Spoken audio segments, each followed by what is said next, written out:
兄弟们，一块电池干一天的21700系列啊。那么目前咱们家现在有 A3 款跟东神款20伏版本的有2个版本。那首先21700兄弟们一定不要忽视啊。第一，它是壳子，它的壳子一定要结实，一定要是全尼龙壳。咱们这款全尼龙壳，兄弟们看一下啊，特别的扎实，它的板砖砸你都砸不破啊。你看，这个包括这个底壳、支架啊，包括叶片，咱们里面配的都是0.25的。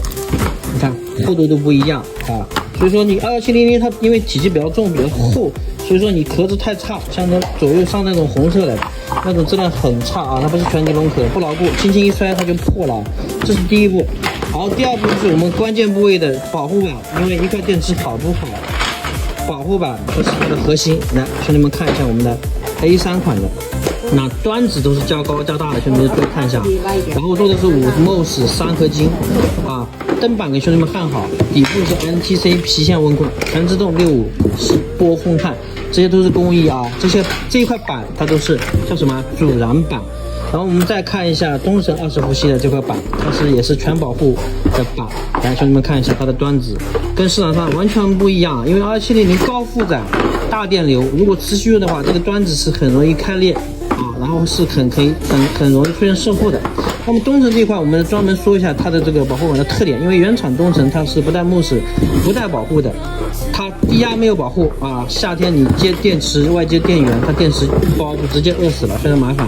然后过充，那么用原厂的，如果说你出现压差，那么不能充电也是非常麻烦的。所以说我们，它在21伏不到1点的时候，我们会给它保护板首先就给它停掉。因为市场上的一些杂牌充电器，它都不是过板的，兄弟们一定要注意啊！它不过板充，它直接是在这2个端子充，过板充是在这个位置，兄弟们啊！正常的东神都是带信号充的，所以说市场上兄弟们看到很便宜的8块、10块、12块、15块、20块以下的这个，它都是不带信号充的，兄弟们。所以说我们就发现这个情况，我们做的电池包你们收获特别多，饿死是第一个，第二个的过充啊。充的不好，充几次，它这个电池包就把你充坏了。然后我们做电池的兄弟们不知道是什么原因，我们电池包怎么好好的啊，用依伟、用东磁、用三星，它都会出现坏。那么原因就是它没有过充，把电池充坏了，这是一个原因。第二就是压差大不能充电也是个原因。第三就是饿死。所以说兄弟们，我们这一款东神20伏版本的话是非常强悍的啊，工艺也是一样的工艺啊，这是整个我们中国行业头部的一块保护板。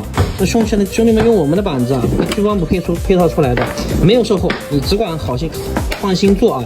但是你电池还是要用好一点的，因为东神它放电倍率比较高，像这种应该用了10C 放电倍率的。举例说明，就是21700 5节、10节，如果用在高功率工序上，我们推荐用10C。如果你是15节的电池，那么我们可以用到5C，因为5C它是3并，它的电流就能够了啊。如果说10节用5C 会差那么一点意思，所以说用在机器上会出现卡机，就这个原因。整个呢，我们21700方案有东神、A3，然后呢木田口都是有的，然后节数有5节、10节、15节，全是没有售后的，所以你们放心使用啊。